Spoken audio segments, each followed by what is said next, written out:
오후에 하나님 말씀 보겠습니다. 오후에 하나님 말씀은 출애굽기 10장 21절부터 29절까지 보겠습니다. 출애굽기 10장 21절부터 29절까지입니다. 제가 받들어 읽겠습니다.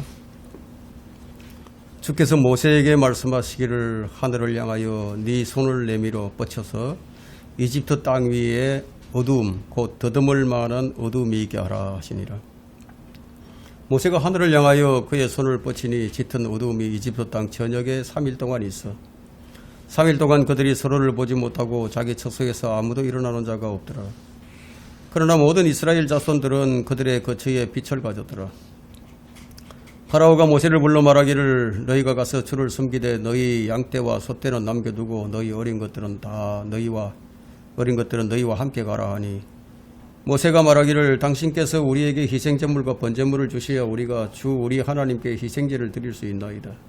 우리의 가축도 우리와 함께 가야 하리니 한 마리도 뒤에 남길 수 없나이다. 이는 우리가 그 중에서 취하여 주 우리 하나님을 섬겨야 하며 우리가 거기에 도착하기까지는 어떤 것으로 우리가 주를 섬겨야 할 것인지 알지 못함이니이다. 그러나 주께서 파라오의 마음을 완악하게 하시니 그가 그들을 가게 하지 아니하더라. 파라오가 모세에게 말하기를 내게서 물러가고 스스로 주의하여 내 얼굴을 다시는 보지 말라. 네가 내 얼굴을 보는 날에는 네가 죽으리라 하더라. 그러자 모세가 말하기를 당신께서 잘 말씀하셨나이다. 내가 다시는 당신의 얼굴을 보지 아니하리이다 하더라. 오늘 이 말씀의 제목은 온 세상에 있게 될 흑암의 날입니다. 온 세상에 있게 될 흑암의 날. 온 세상에 있게 될 흑암의 날, 이런 제목을 붙이게 된 이유는 우리가 사는 이 세상이 이 성경이 말하고 있는 이 마지막 이 끝에 이게 다다라 있기 때문에 제가 이런 제목을 이제 붙여봤습니다. 지금 성경이 말하는 이 마지막 이 흑암의 날이 지금 가까이 오고 있습니다. 우리는 하나님께서 미리 성경에 이런 말씀을 기록을 해 주셔서 온 세상 사람들이 이 날을 피하기를 원하시는 거예요. 하지만 말씀을 듣는 사람의 마음의 믿음으로 결합을 하지 못하게 될 때는 아무리 이 무서운 재앙이 온 땅을 뒤흔드는 그런 심판이 계속된다 해도 사람의 본질을 바꿀 수 없다는 것을 보여주는 인물이 바로 오늘 이 본문에 나오는 이 이집트의 파라오 왕입니다. 이 사람의 본성이 얼마나 악한지 이 사람이란 존재는요, 마음 깊은 곳에서부터 하나님에 대한 두려움과 또 인격적인 순복을 하지 않는 한 정말 이 지옥의 불구덩이에 가서도 변할 수 없는 존재가 사람이에요. 이 사람 바뀌지 않아요, 여러분. 그래서 사람이 거듭나야 하는 이유가 여기 있는 겁니다. 하나님의 은혜가 아니라면 사람은 천년만년을 살고 온갖 경험을 다 한다고 해도 여전히 육신의 죄악을 벗을 수 없다는 거죠. 이러한 사실은 이 성경의 역사를 통해서 우리에게 잘 보여주고 있습니다. 말씀의 씨앗이 내 마음밭에 심어지고 성령에 의한 영적 거듭남, 새 생명의 탄생이 없이는 육신은 영원히 육신일 뿐이에요. 율법을 대표하는 이 모세를 통해서 주님은 이 세상 누구도 볼 수 없는 하나님의 능력과 신성과 위엄을 파라오에게 보여주었지만 그는 여전히 마음을 더 완악하게 했습니다. 메뚜기들이 온 이집트를 덮어서 다 갉아먹고 또 우박이 남겨둔 모든 나무와 풀을 다 먹어 지울 때 여러분, 이 파라오는요, 급히 모세를 불러가지고 내가 주 너희 하나님과 너희에게 죄를 지었다고 자신의 죄를 시인을 했지만 근데 그 말은 거짓이었습니다. 거듭되는 이 무서운 심판 앞에 파라오는 회개하는 듯이 보였죠.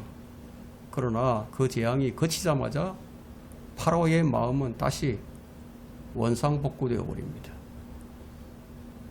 마치 햇볕에 달구어진 이 사막의 모래가 불덩이처럼 뜨겁지만 밤이 되면 차가워지는 것처럼 우박이 떨어지고 이 메뚜기가 덮는 동안에는 회개하는 모습을 좀 보이다가 우박이 사라지고 메뚜기가 물러나면 어느덧 이 본래 죄의 본성으로 돌아와 버립니다.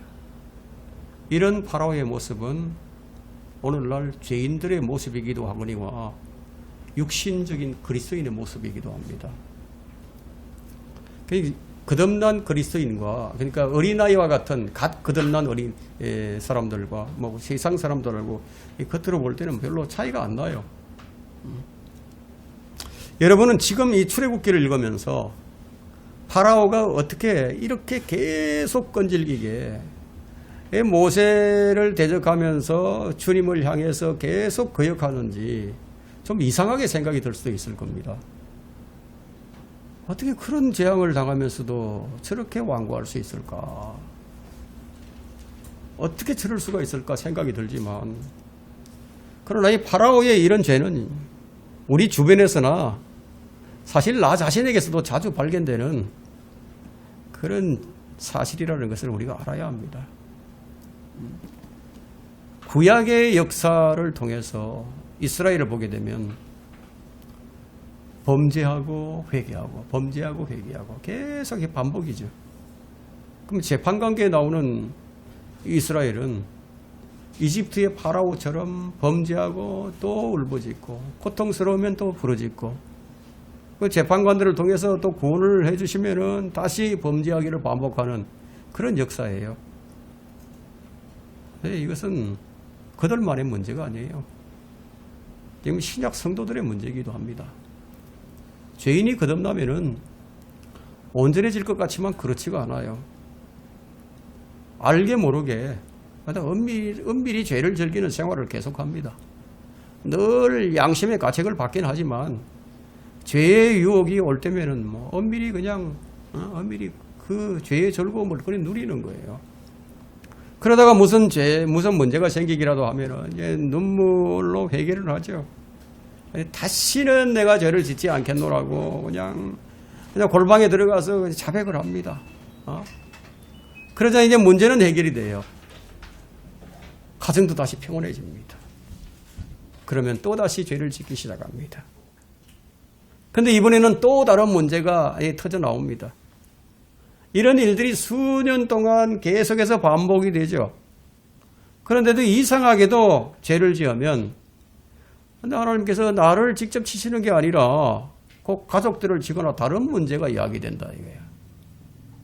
그러다 보니까 죄를 짓고 자백하는 이 죄 짓는 생활이 계속해서 반복이 됩니다. 자신이 구원받은 것은 의심치 않는데 근데 한편으로 두려운 생각이 들어요. 누가 다치기라도 하면 어떡하냐. 누가 죽기라도 하면 어떡하냐. 이게 마음 한편으로 그런 걱정이 든다 이게. 근데 왜 죄를 단절하지 못하고 반복을 할까요? 징계, 하나님의 징계는 하나님께서 사랑한다는 그런 강력한 표시이기는 하지만 다람쥐 쳇바퀴 돌듯이 계속 죄를 끊지 못하고 살아갑니다. 여러분 어떻습니까? 주의 징계에 무릎을 꿇었다가 평안이 다시 찾아오면은 왜 다시 옛생활로 돌아가죠? 이건 모든 그리스도인이 겪는 과정이에요. 자, 오늘 우리는 주님께서 어두움을 주시는 원인이 무엇인지를 그걸 살펴보고자 합니다. 만일 우리가 이 흑암의 사건을 역사적으로나 어떤 교리적으로만 놓고 본다면요, 우리는 큰 유익을 얻지 못할 겁니다. 설교는 교리도 중요하지만 역사적 사건을 통해서 얻게 되는 영적 적용도 매우 중요합니다. 자, 첫 번째, 왜 주님께서 어둠을 주시는가? 돌이킬 가능성이 없을 때 주십니다. 자, 파라오는 자신의 잘못으로 당하는 재앙, 이집트가 입은 막대한 경제적 손실로 인해서 후회하는 그런 군주였을지는 몰라도요. 자신의 죄로 인해서는 단 한 줄의 눈물도 흘러본 적이 없는 그런 사람이었다는 얘기예요. 이와 마찬가지로 주의 징계를 받을 때 자신이 입는 건강상의 손해, 자신이 입는 경제적인 어떤 어려움, 자신의 가족이 겪는 여러 가지 손실들로 인해서 두려워하고 눈물을 흘리는 그리스도인들도 많아요. 그렇게 흘리는 눈물은 파라오가 하고 있는 그런 회개와 조금도 다를 바가 없습니다. 그런 눈물, 그런 회개는 상황이 정상으로 돌아오는 순간에 아침의 안개처럼 사라져버린다. 하나님은 오래 참으시죠. 자비가 참으로 풍성하시죠. 그러나 정도를 넘어섰을 때는 그 사람을 버림받은 마음에 그냥 내버려 두신다는 거예요. 지금까지 이집트에 내려진 8번의 심판과 다르게 지금 9번째 심판이거든요. 이게 9번째 심판인데 이 9번째 심판은 누구의 생명을 빼앗거나 뭐 재산상의 피해를 주는 등의 심판이 아니라 그 온 이집트 땅에 3일 동안 캄캄한 흑암을 주신 거예요. 아무것도 보이지 않아요. 자, 이런 심판을 주신 것은 멸망의 심판 외에는 뭐 다른 방도가 없다는 거죠. 주님께서 흑암을 주실 때 그 다음에 있는 심판은 완전한 멸망이라는 겁니다. 파라오는 이제 이러다가 괜찮겠지, 괜찮아지겠지, 뭐 갈 때까지 가다 보면은 어떤 수가 생기겠지, 그런 생각을 했는지도 몰라요. 하나님은 교만한 자의 목을 꺾어 놓기 전에는 하나님 자신의 손을 결코 거두지 않으시는 분이에요. 그럼 세상은 이런 어두움이 임하기 전에 돌이켜야 하는 거죠. 성경에는 주님께서 흑암을 일으키신다는 말씀이 참으로 여러 군데 기록이 되어 있습니다. 여러 군데 기록하고 있다는 것은 무엇이죠? 반드시 있을 일이라는 거죠. 매우 중요한 사건이기 때문에 그렇게 여러 군데 기록을 해 두셨습니다. 우선 우리가 찾아볼 것은 예레미야 13장 16절 한번 보세요. 흑암이 있기 전에 계속 전에 얘기합니다. 예레미야 13장 16절 한번 보세요.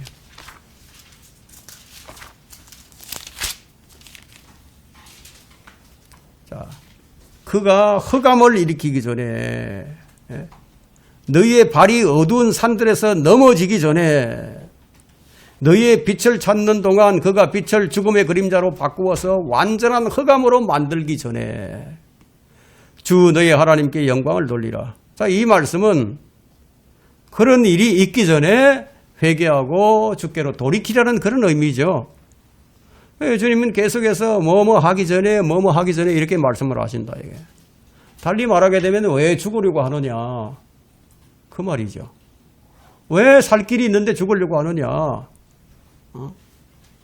왜냐하면 어둠의 심판이 임한 후에는 더 이상 기회가 없다는 거죠. 숨이 끊어져서 지옥에 들어간 후에 멀리 눈을 들어 아브라함을 보고 소리쳐서 외쳤던 부자처럼 후회를 해도 소용이 없다 이거예요. 사람들은 복음을 들을 때 이런 말을 합니다. 뭐 나중에 뭐뭐 한 후에 이런 경향이 있죠. 지금은 돈 버느라 바빠서 나중에 돈 좀 벌고 난 후에 내가 믿겠다고. 좀 잘 실컷 젊었을 때 즐겨보고 나이가 들어서 나중에 내가 믿어보겠다고. 어떤 문제가 해결된 후에 내가 믿겠다고. 아이들이 다 큰 후에 내가 믿겠다고. 자꾸만 후회를 외치죠. 예. 아마 여러분들도 여러분 가운데 그렇게 외쳤는지도 모르죠. 주님은 흑암을 일으키기 전에 이렇게 말씀하십니다. 여러분 스파냐 2장 1절부터 3절을 한번 또 보세요. 스파냐도 한번 보세요. 스파냐 뭐라고 말씀하시냐. 스파냐 2장 1절부터 3절에 보면은 자 민족에게 얘기합니다. 오 수치를 모르는 민족아 함께 모이라. 정령 함께 모이라. 법령이 시행되기 전에 주의 경로가 너희에게 임하기 전에 주의 분노의 날이 너희에게 임하기 전에 모이라. 세 번 또 여기서 얘기하죠. 그의 공의를 행하는 너희 지상의 모든 온유한 자들아, 너희는 주를 찾으라. 너희가 혹시 주의 분노의 날에 숨겨질 수 있으리라. 여기도 뭐 역시 마찬가지로 세 번에 걸쳐서 뭐뭐 하기 전에 돌이키라고 지금 말씀하시는 거예요. 그래서 소돔과 고모라에 불이 떨어지기 전에 롯은 어떻게 해야겠습니까? 롯은 탈출을 해야 했다는 거예요. 노아의 방주가 닫히기 전에 그들은 어떻게 해야 했습니까? 그들은 회개하고 방주로 올라타야만 했죠. 흑암의 날이 임하기 전에, 계시록의 재앙이 오기 전에 뭘 어떻게 하라는 겁니까? 복음을 믿고 주 예수 그리스도를 영접하고 구원받으라는 거죠. 그러나 파라오는 항상 일이 터진 후에 모세를 찾습니다. 이게 사람들도 가만히 보면 그래요. 다 일이 터진 후에 그 다음에 주님을 찾아요. 그럼 터지기 전에 좀 찾으면 얼마나 좋아요. 터진 후에 찾는다 이게. 재앙이 터지면 파라오가 모세를 찾아서 좀 해결해 달라고. 재앙 후에 사태를 수습하려 했지만 그는 계속 실패를 하는 거죠. 그런데 만약 재앙이 있기 전에 그 문제를 해결해야 했다면 아마 모든 상황이 다 달라졌을 거예요. 본문에 나오는 이 재앙은 이집트에 내려진 9번째 재앙입니다. 흑암의 심판이죠. 그런데 이 재앙은 경고가 없어요. 경고 없어요. 이런 재앙이 내릴 것이다 이런 경고가 없어요. 예? 경고 없이 그냥 임하는 재앙이에요. 21절 한번 보세요. 본문 21절에 보면은 주께서 모세에게 말씀하시기를 하늘을 향하여 네 손을 내밀어 뻗쳐서 이집트 땅 위에 어두움 곧 더듬을 만한 어두움이 있게 하라 하시니라. 자, 우리는 여기서 하나님께서 어두움을 창조하신 분이라는 사실을 알 수 있어요. 어둠을 창조하셨다. 여러분, 어둠은 그건 저절로 있는 게 아니에요. 자연현상이 아니에요. 주님의 창조 행위였습니다. 그런데 우리 창세기를 보게 되면은 하나님께서 어둠을 창조하셨다는 얘기는 안 나와요. 하나님께서 물을 창조하셨다는 얘기도 안 나와요. 그런데 그것이 하나님의 창조 행위였다는 거예요. 그러면 창세기 1장 2절에 나오는 이 어둠이 꽉 덮고 있었는데 그 어둠은 하나님께서 창조하신 거예요. 언제 하셨는지는 모르지만 창조하셨다 이게. 그럼 이런 얘기를 들을 때 여러분들이 어떤 무엇인가를 유추할 수 있는 것이 있을 거예요. 주님은 빛도 창조하셨고 어둠도 창조하셨어요. 우리가 그걸 어떻게 하느냐? 이사야 45장 7절을 보니까 나는 빛도 조성하고 어둠도 창조하며 나는 평안도 만들고 악도 창조하나니 나 주는 이 모든 일들을 행하느니라. 주님은 이집트의 흑암의 심판을 보여주셨습니다. 이것이 어떤 하나의 모형이 됩니다. 이제 교회가 휴거됩니다. 대환란 날에 이런 어둠이 다시 한번 이 땅에 이제 있게 될 것인데요. 아모스 5장 18절에 주의 날에 있을 어둠에 대해서 말씀하셨어요. 여러분들은 주의 날이 무엇인지 그리스도의 날이 무엇인지 다 알아요. 주의 날을 바라는 너에게 화로다. 주의 날을 바라고 있는 사람들이 있다는 거예요. 그것이 너에게 어떤 결말이 되겠느냐? 주의 날은 어둠이지 빛이 아니니라 하고 아모스 5장 18절에 말씀하고 있다는 거예요. 주의 날은 어둠의 날이라고. 좋은 날이 아니에요. 아모스 5장 20절에도 주의 날이 어둡게 되지 않겠으며 빛이 없게 되지 않겠느냐. 너무 어두워 그 안에 밝음이 없지 않겠느냐. 그러면 성경에 나오는 어두움, 흑암, 이 모든 것들이 무엇을 의미하고 있죠? 심판을 의미하고 있다. 심판. 그 문제는 뭐냐면 사람들이 흑암의 날을 바라고 있다는 거예요. 주의 날을 바라는 너희에게 화로다 이런 말씀이 있는데도 사람들이 어둠을 더 사랑하니까 어둠을 바라는 거죠. 어둠을 사랑하는 사람이 참 많다는 얘기예요. 지금 세상이 그러합니다. 악을 정오해야 되는데 악을 정오하는 것이 아니에요. 악에서도 인권을 주장하는 자들이 판을 치는 세상입니다.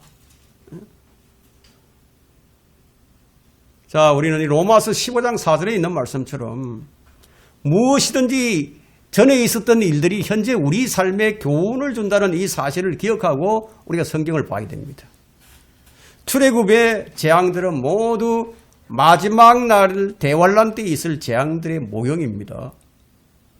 이 흑암의 재앙 역시 계시록에 등장을 하게 됩니다.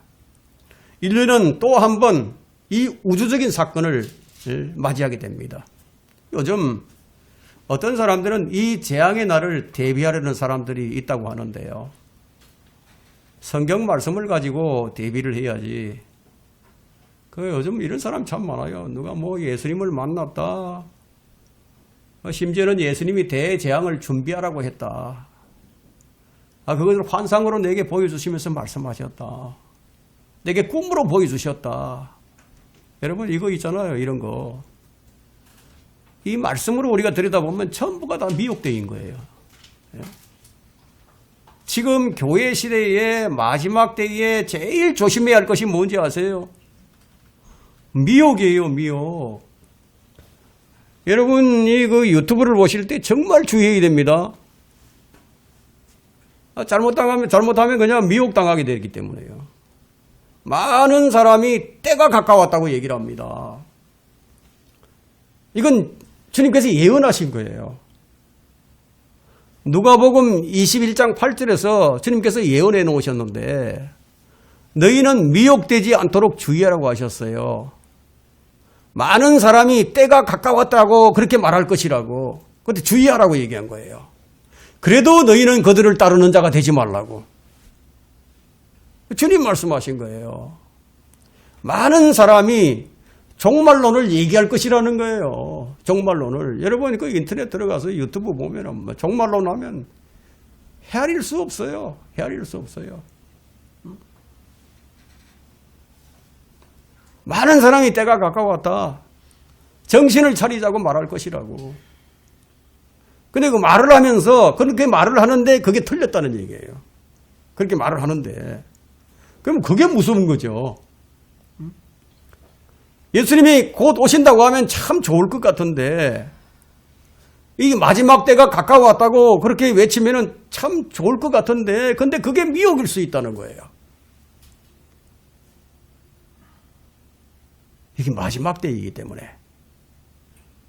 사실 그런 메시지를 전해야 하는 것이 맞는데 근데 그게 미혹이 더 많다는 얘기예요. 우리는 분별력이 없으면 어떻게 되겠습니까? 그래서 제가 기도할 때 분별력을 달라고요. 그렇게 기도하잖아요. 그 마지막 때라고 말하면서 주님이 곧 오신다. 그렇게 말을 하는데 그런 말을 정말로 주의해서 잘 들으라는 얘기예요. 마지막 때의 미혹이 그런 식으로 올 것이다. 예수님께서 이미 예언을 해놓으셨다. 여러분 안에는 평안이 있죠. 우리 안에는 평안이 있다. 이건 주님께서 주신 평안을 얘기하는 거예요. 그런데 그 평안은 누구도 빼앗아갈 수 없는 그런 평안이에요. 근데 어떤 메시지를 딱 들으면은 뭔가 나를 갖다 아주 불안하게 만들고 이 평안을 마치 뺏어가는 것처럼 그런 느낌이 들 때가 있어. 그러면 그건 뭐가 잘못된 거예요? 그건 내가 잘못됐든지 그 메시지가 잘못됐든지 둘 중에 한 가지다 이게. 우리가 지금 말씀을 바로 알아야 돼요. 하나님께서는요, 바르게 시작을 하는 거 좋아했습니다. 과정도 발라야 돼요. 결과도 발라야 됩니다.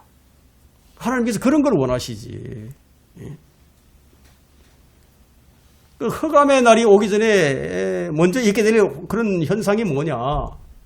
그 누가복음 21장 9절을 보게 되면은 이런 현상이 있을 것이라고 그렇게 말씀을 하셨는데 지금이 딱 그때예요. 그 21장 9절을 살펴보시면은 너희가 전쟁과 소요에 관하여 들을 것이라. 그럼에도 두려워하지 말라. 이런 일이 반드시 일어나겠지만 당장은 끝이 아니니라. 지금 이런 일을 보고 있죠, 우리가. 여기저기 전쟁이 일어나고 있죠. 여러분, 이게 기상이변이라고 얘기하는데 한번 이건 재앙이거든요. 얼마나 많은 일들이 일어납니까? 폭설에, 홍수에, 지진에, 말도 못해요. 말도 못해요. 주님이 말씀하시기를 민족이 민족을 대적하고 나라가 나라를 대적하여 일어나고 큰 지진이 여러 곳에 있을 것이며 기근과 역병과 무서운 광경을 볼 것이라고 말씀하셨다. 이게. 이런 말씀을 하시면서 이런 일들이 모두 다 있기 전에 너희가 주의 이름으로 인해서 박해를 받을 것이라고 그런 말씀도 하셨어요. 그런데 이런 일들이 언제 있다? 흑암의 날이 내리기 전에 있을 일들이다 하는 거예요. 그래서 오늘 하나님께서 어둠을 내리신다. 이 말씀의 의미는 너무너무 중요해요. 구약의 말씀들은 모두 신약의 예표예요. 자, 이제 우리가 계시록으로 가가지고 계시록 16장 10절을 한번 보세요. 요한계시록 16장 10절에 보시면은 다섯째 천사가 자기 호리병을 짐승의 자리에 쏟으니, 짐승의 자리에 쏟으니, 개역 성경에는 호리병이 아니라 이 대접이라고 되어 있습니다. 그의 왕국이 흑암에 쌓이며 그들이 고통으로 인하여 자기 혀를 깨물고, 참 얼마나 고통스러우면요. 여러분, 이 자기 혀를 깨물겠습니까? 과학자들은 뭐라고 얘기하는지 아십니까? 태양이 약 50억 년 정도 빛을 내다가 사라질 것이다. 이런 얘기를 하지만, 대환란 때가 되면 주님의 심판을 통해서 그 과학적 이론이 얼마나 정말 쓸모없는 가설인가를 그때 가면 아주 절실하게 이제 깨닫게 된다는 거예요. 그럼 어둠의 날이 어떤 날인가? 누가복음 21장 25절에는 이 어둠의 날을 이렇게 표현을 합니다. 해와 달과 별들에는 표적들이 있을 것이며 땅에는 민족들이 혼란 중에 괴로워하며 바다와 파도가 노하리라. 이 말씀은 해와 달과 별들이 지금과 같지 않다는 얘기죠. 그 다음 절 21장 26절을 보게 되면 이 땅에 무슨 일이 일어날 것인가를 생각하면, 여러분 생각해 보세요. 무슨 일이 자꾸 일어나잖아요. 그러면 또 어떤 일이 일어날까? 또 어떤 일이 일어날까? 막 이렇게 생각이 들죠. 예?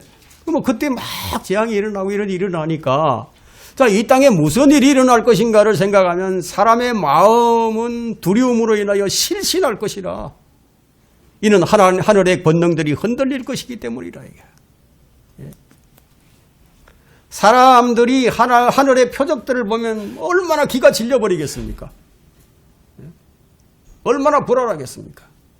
실제 그런 일을 보게 된다면 이 사람들의 마음은 온갖 상상이 난무하겠죠. 완전히 상상, 불안, 두려움, 그게 사로잡히지 않겠습니까? 왜 하나님께서 어둠을 주시는 거예요? 그것은 더 이상 가능성이 없기 때문이다 이거예요. 두 번째, 주님께서 어둠을 주시는 이유는 이집트를 버리셨다는 의미예요. 이 말씀은 무슨 말씀이냐면 이 세상을 버렸다는 얘기예요, 여러분. 주님은 어둠을 심판의 도구로 사용하셨는데 그 이유는 이집트의 파라오와 온 세상이 무엇을 숭배를 했느냐? 마땅히 하나님을 숭배하지 않고 태양신을 숭배했기 때문이에요. 이집트의 태양신은 라로 불렀어요. 라. 예? 그래서 파라오의 이 파라는 그냥 태양이라는 뜻이에요. 그래서 주님께서 어둠을 통해서 그들이 숭배하는 태양이 태양신 라의 작품이 아니라 하나님께서 지으신 피조물인 것을 보여주신 거예요. 하나님이 내리신 이 재앙에는 이집트인들이 의지하고 숭배하던 우상들의 무력함을 아주 차례대로 보여주는 그런 것이었다 이거예요. 그럼 대환란 때도 역시 마찬가지로 하나님의 위대하심을 그런 것을 통해서 이제 보여주시는 거예요. 주님께서 이집트에 모세에게 이제 이집트 땅에 어둠이 있게 하라고 하신 것은 하나님께서 이집트를 버리셨다. 3일 동안 이집트 땅에 어둠이 임했다는 것은 또 무엇의 모형이 되느냐 하면 우리 구주 예수 그리스도께서 죽으실 때 3시간 동안이나 이 흑암이 온 세상에 임한 것에 대한 모형이라는 거예요. 우리 주님께서 십자가에 못 박히실 때 그 순간에 아버지 하나님께서 아들을 버리셨다 이거예요. 그때 십자가에 달리신 주님께서 외치신 말씀이 있죠.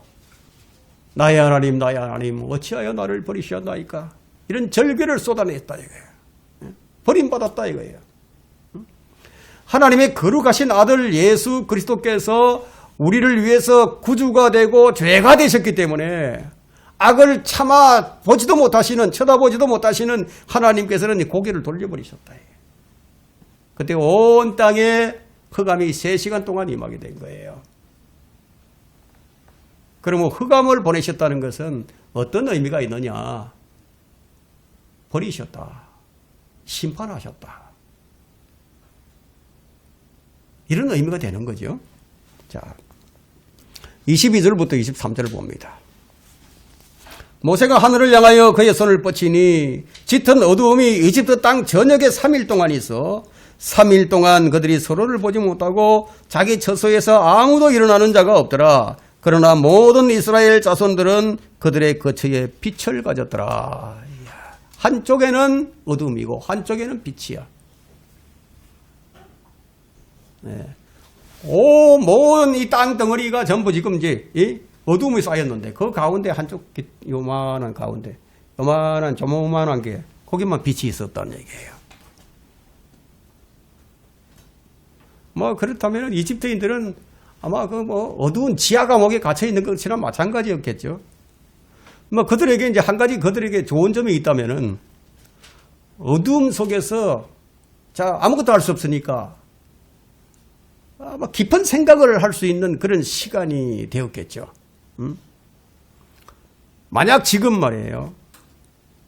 이 세상에 지금 며칠간 전기가 끊어졌다. 통신도 두절된다. TV도 라디오도 안 나온다. 며칠 동안 캄캄한 흑암에 가득 갇혀 있어야 된다고 한번 생각을 해보세요.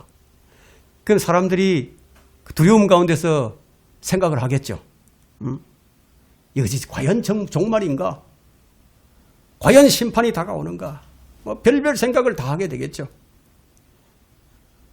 그런데 어둠의 재앙은요, 또 이들에게는 어떤 기회를 주는 재앙이기도 합니다. 깊이 깨닫고 또 회개할 수 있는 절호의 기회가 되었을지도 모르죠. 하지만 죄인들을 보게 되면은 어둠 속에서 더욱 악을 행할 뿐입니다. 파라오가 완고함의 극치를 보여준 것처럼 대환란 때 온갖 재앙이 내려지는데 사람들은 더 완악해져 갑니다. 말도 못하게 완악해집니다. 어둠은 또 하나의 영적 속박이에요. 그러니까 3일 동안 임한 어둠이 이런 결과를 가져왔다면은 그러면 죄인들이 죄로 인해서 받는 영원한 지옥의 고통은 얼마나 더 클지 한번 생각을 해보시라는 거예요. 하나님께서 이집트에 어둠을 보내셨을 때 이집트 사람들은 서로를 보지 못했어요. 어둠이라는 것은 서로를 못 보게 합니다. 서로를 못 보게 해요. 어두운 사람들은 서로 간에 뭐 죄로 여기지 않잖아요. 그 어둠을 못 보니까 서로 간에. 죄로 안 보이는 거예요, 그게. 어두움 가운데 거하는 사람들은 자신도 아무도 볼 수가 없어요. 그들은 하나님도 못 보고 이웃도 못 봐요. 어두움 속에 있으면 일어나지 못합니다. 이집트인들은 아무도 자신의 처소에서 일어난 자가 없다고 얘기합니다. 잠언 기자가 말하기를 잠언 4장 19절에서 악인의 길은 암흑과 같다고 얘기합니다. 악인의 길은 암흑과 같아서 사람이 무엇에 걸려 넘어지는지 알지 못하느니라. 3일간의 어둠의 재앙은 예수 그리스도 밖에 있는 사람에게 향한 경고예요. 만약 누구라도 이스라엘이 거주하고 있는 그 조그만한 고센 땅에 갔더라면 그는 어둠 대신에 빛 가운데 있게 됐을 거예요. 그렇죠? 만약 이집트인이라고 하더라도 그들이 문설주에 문인방에 양의 피가 묻어 있었다면 그 집안에 그 집에 들어 있었다면 그는 안전했을 거예요. 어디에 거하는 거예요? 어디에 거하는가? 이건 매우 중요한 문제예요. 어떤 사람은 믿음이 큰 사람이 있거든 믿음 적은 사람이 있어요. 그런데 우리가 믿는 믿음이 같은 믿음이라면은 예수 그리스도라 그분이 정말 예수 그리스도시라면은 그분은 피난처요. 그분은 우리의 소망이요, 우리의 생명이다 이거예요. 그죠? 여러분이 이거 꽝꽝 얼어 있는 그 얼음판을 걸어간다고 한번 생각해 보세요. 그죠? 근데 그 얼음판이 말이에요. 5cm밖에 안 돼. 5cm밖에 안 돼. 5cm도 안 돼. 그럼 뭐 한 1cm밖에 안 된다고 해봅시다. 그러면 아무리 믿음 좋은 사람이든지 믿음이 나쁜 사람이든지 걸어가면 다 어떻게 됩니까? 빠져 죽어요. 그렇지만 그 두께가 10cm 된다. 그랬을 때 믿음이 좋은 사람이든지 믿음이 나쁜 사람이든지 건너가면 어떻게 되죠? 안 죽어요. 예? 자, 우리가 이 믿음의 대상, 지난번에 설교를 했죠. 믿음의 대상, 그래서 중요한 거예요. 우리가 믿는 하나님, 우리가 믿는 예수 그리스도. 그분을 우리가 얼음이라고 생각을 해보자 이거예요. 우리가 그런 믿음을 가지고 있다. 야, 어떤 사람은 적은 믿음, 어떤 사람은 큰 믿음을 가지고 있다. 그걸 건너가면 안 죽는다 이거예요. 안전한 거죠. 고센 땅이 안전한 지대였습니다. 자, 만약 누구라도 사실 이건 뭐 매우 중요한 문제인데요. 이스라엘이 지리적으로 아주 공간적으로 주님이 주신 그 약속의 땅 안에 거해야 했듯이 그러면 신약 성도들은요 어디에 거해야 되느냐? 예수 그리스도 안에 거해야 된다 이거예요. 그리스도 안에 거하지 않는 한 그는 버림받을 수밖에 없고 그는 어둠 가운데 있을 수밖에 없다는 얘기입니다. 그렇다면 더 늦기 전에 빛이신 구원의 주, 빛 대신 예수 그리스도에 남아야 한다는 겁니다. 그러면 구원을 얻을 것이고 더 이상 어둠 가운데 거하지 않을 것이라는 얘기입니다. 자, 하나님께서는 어둠의 재앙 가운데서도 이스라엘에 빛을 주셨어요. 자, 주님은 이집트와 이스라엘을 철저하게 구분하신 거예요. 이거는 어둠이 있는 파라오의 궁정과 빛이 있는 이스라엘 장막 가운데 우리는 어느 것을 선택해야 하겠는가 하는 거예요. 어디에 있어야 되겠느냐 이거예요. 어둠 가운데 권세를 잡은 파라오를 원하십니까? 아니면 노예 백성이지만 빛 가운데 거하는 히브리 백성이 더 좋은 거예요. 시편 기자는 이 심판을 가리켜서 시편 105편 28절에 뭐라고 노래를 했느냐. 그가 어둠을 보내시어 어둡게 하셨으니 그들이 그 말씀을 거슬러 거역하지 못하였도다. 누가 그 어둠을 막을 수 있겠습니까? 하나님께서 내리는 어둠인데.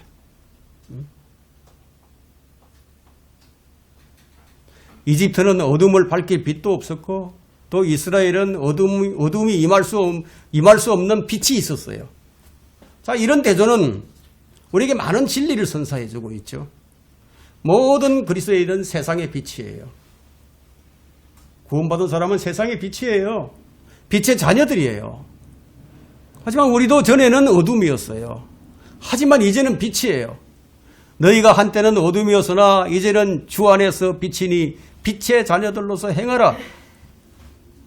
어떻게 그러면 빛을 비추죠? 주님이 우리 마음에 빛을 주셨기 때문이다. 고린도후서 4장 6절에는 이는 어둠 속에서 빛이 빛이라고 명령하신 하나님께서 예수 그리스도의 얼굴에 있는 하나님의 영광을 아는 빛을 주시기 위하여 우리 마음속에 비추셨기 때문이다.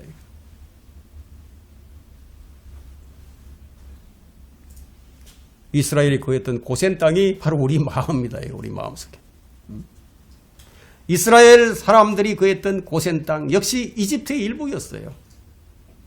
하지만 그곳에는 빛이 있었습니다.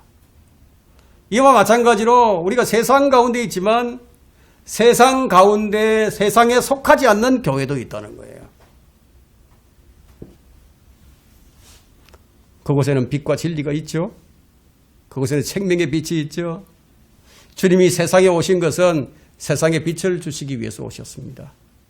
요한복음 12장 46절에는 나는 빛으로 왔나니 누구든지 나를 믿는 사람은 어둠에 거하지 않게 하리 함이니라. 그분을 믿는 사람은 어둠에 있지 않아요. 누구라도 그분께 나오면 빛을 얻어요. 주님은 선천성 태어나면서부터 소경으로 태어난 사람을 고쳐주시면서 이렇게 말씀하셨죠. 요한복음 8장 12절 한번 봅시다.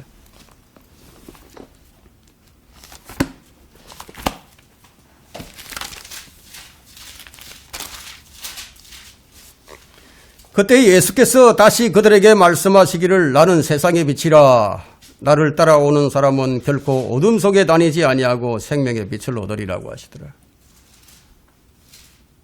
이 말씀은 세상 사람들은 모두 영적 소경이라는 얘기예요. 그런데 이 세상 사람들은 자신이 어둠 속에 다니고 있다는 사실조차도 몰라요. 영적인 빛, 생명의 빛이 있다는 사실을 전혀 인식조차 못합니다. 주님은 말씀을 통해 우리에게 이런 영적 원리를 가르쳐 주시는 거예요. 영적인 몸이 있고 육적인 몸이 있어요. 영적인 생명이 있고 육적인 생명이 있어요. 육신의 빵이 있고 영적인 빵이 있어요. 육신이 마셔야 할 물이 있고 영적인 생수가 있어요. 이 땅에 군대가 있듯이 영적인 군대들도 있어요. 말과 기병이 있듯이 보이지 않는 불말과 불병거들이 있어요. 물리적인 빛이 있듯이 영적인 빛이 있어요. 물리적인 힘이 있듯이 영적인 힘도 있어요. 세상에 나타나는 보이는 모든 현상의 이면에는 영적인 실체들이 있는 거예요. 보지 못해서 그런 것이지 영적인 눈으로 보면 이게 보인다는 거예요. 근데 사람들은 영적인 것을 모릅니다. 정말 중요한 실체를 몰라요. 성도는 영적인 실체를 통해서 눈에 보이는 현상들을 이겨내는 사람들이에요. 주님은 이 땅에 3일간의 흑암을 주심으로써 그들의 영적 상태 역시 그러하다는 것을 보여주셨습니다. 구약의 모든 표적과 기사들은 신약의 영적인 진리들을 보여주는 예표들입니다. 신약의 모든 영적 원리들은 새 하늘과 새 땅에서 문자적으로 이루어질 것들의 예표가 됩니다.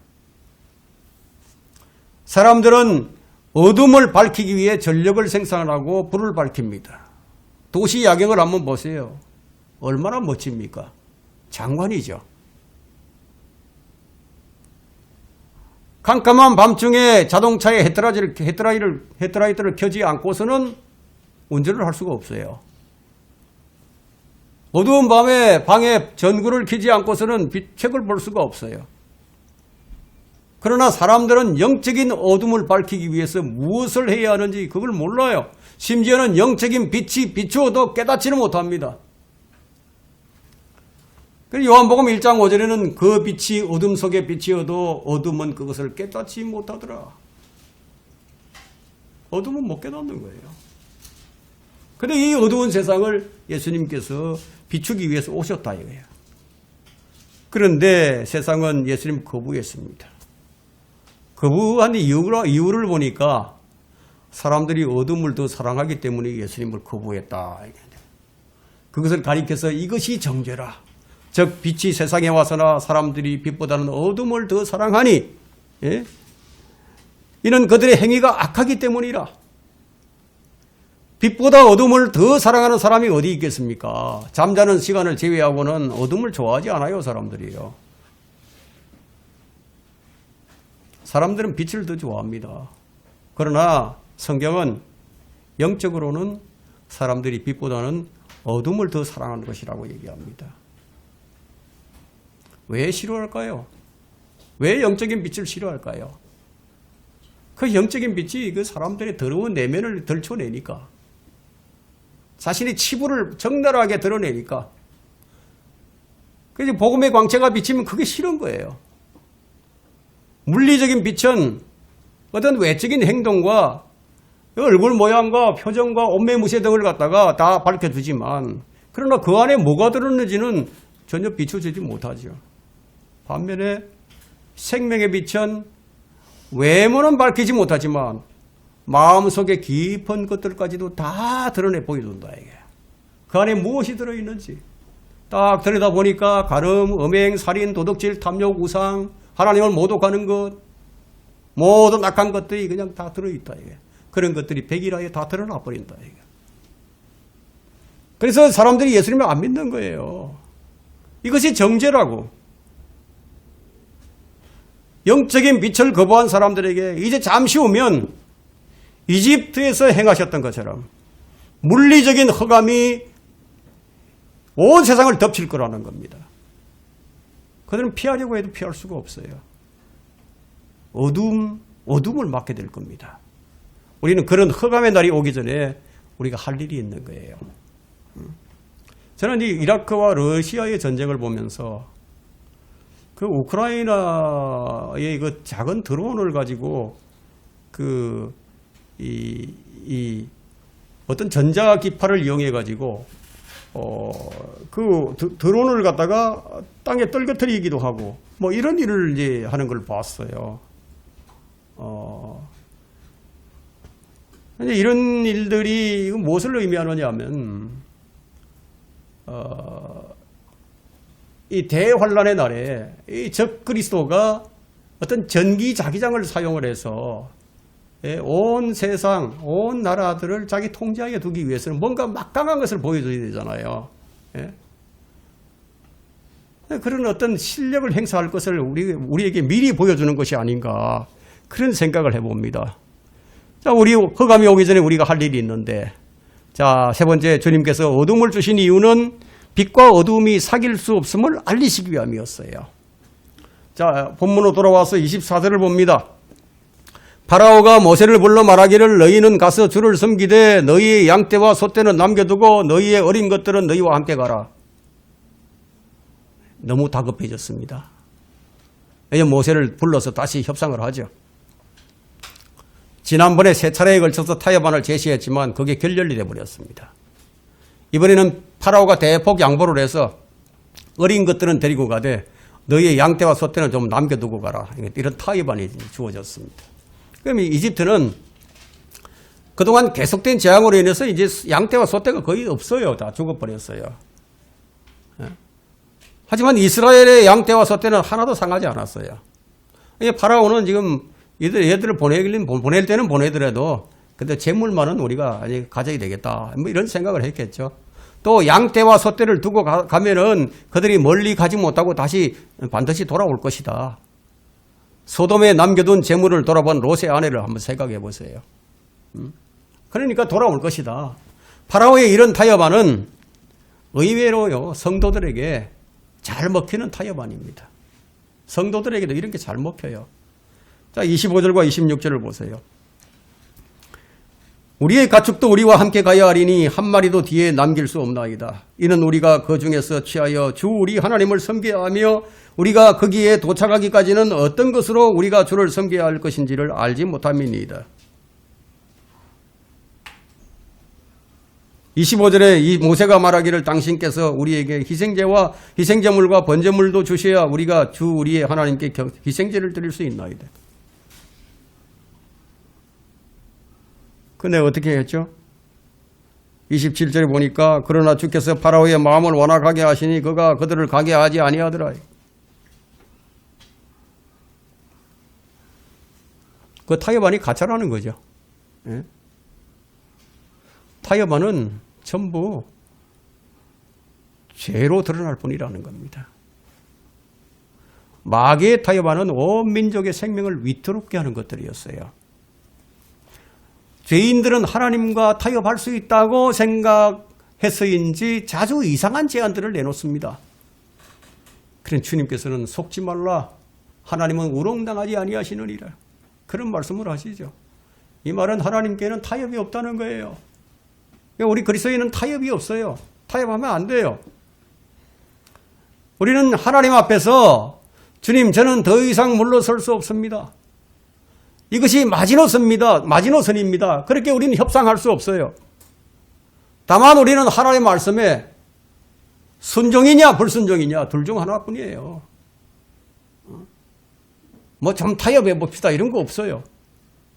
하나님은 우리가 그분이 뜻하시는 대로 순종해야 할 대상이지 협상의 테이블로 끌어낼 수 있는 분이 아니라는 거예요.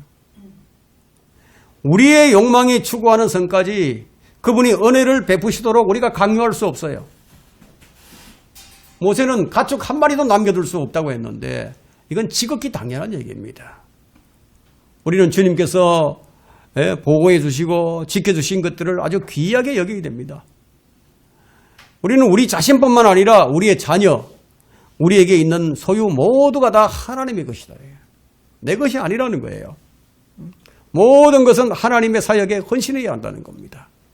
나의 것이 주님의 것이란 청지기의 자세로서 하나님의 것을 가이사에게 줄 수 없다.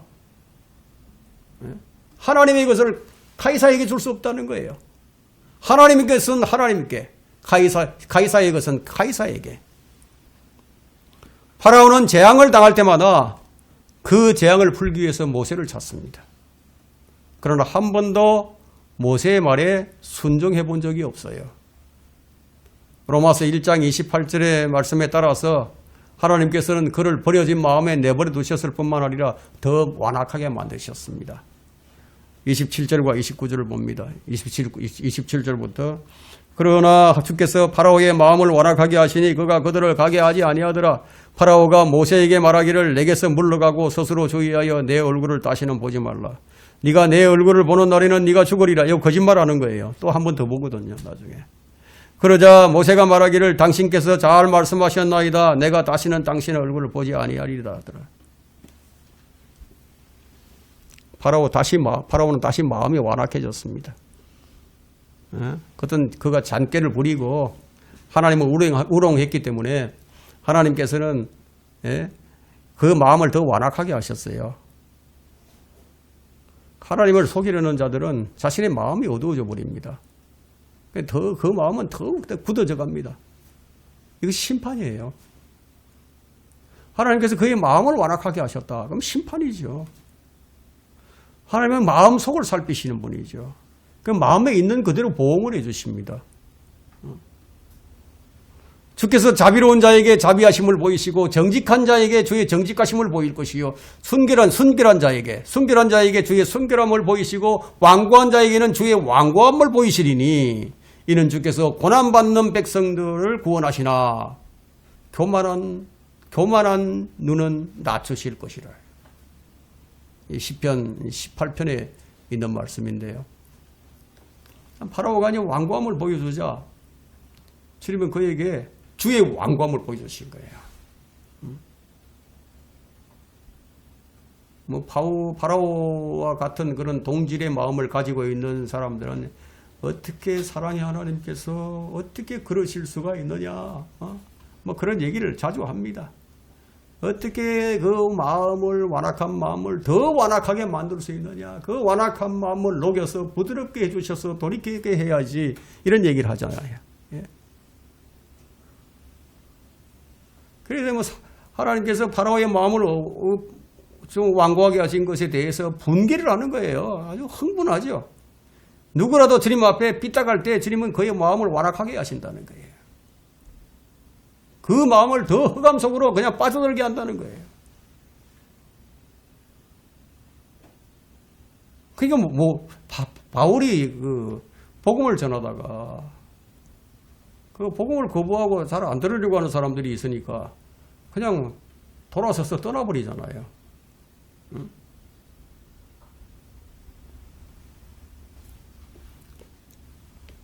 세상의 광기를 우리는 이 파라오를 통해서 봅니다.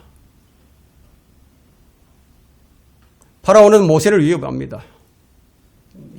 다음번에 볼 때는 죽여버리겠다고. 이때 모세가 무엇이라고 하죠? 나도 당신의 얼굴을 보고 싶지 않다고. 파라오를 두려워하고 그 앞에서 주눅이 들고 겁을 먹었던 모세의 그 이전의 모세의 모습이 아니에요. 이제 마귀를 대적하는 하나님의 전신 갑옷을 입고 성령의 칼을 든 장수의 모습이에요. 이제는 모세와 파라오는 동일한 지금 하나님의 역사를 보고 있죠. 예? 하나님께서 일으키시는 그런 동일한 역사를 지금 보고 있는데 모세는 점점 더 하나님의 사람다운 모습으로 변화되어 가는데 파라오는 더욱더 마귀적인 본성으로 변해간다. 이게. 우리는 지금 이 모세의 성장을 여기서 봅니다. 결론적으로 주님은 어둠 가운데 있는 이 땅을 향해 빛이 있으라 명령하십니다. 빛이 있으라. 바로 이 말씀으로 창조를 시작하셨죠. 이제 그 동일한 주님께서 모세에게 손을 들어서 어둠이 있게 하라. 이게 무슨 말씀이에요? 이 세상을 버리시는 심판이에요. 지금 2000년 교회 시대에 주님은 창조의 때와 동일하게 우리의 마음의 빛을 비춰주심으로써 우리가 구원을 받았습니다. 예수 그리스도께서는 세상에 들어오는 모든 사람에게 지금 빛을 비추고 계십니다. 그러나 이 빛을 거부하는 자들은 머지않아 대환란에 들어가서 진짜 흑암의 날이 어떤 것인지를 맛을 보게 될 겁니다. 그날이 오기까지 우리는 이 빛에 대하여 증거하는 자들로서 보내심을 받은 사람들입니다. 우리 모두 육신을 입고 사는 동안 진리의 빛, 생명의 빛을 증거하는 정말 하나님께서 기뻐하시는 그런 삶을 살 수 있기를 간절히 기원합니다.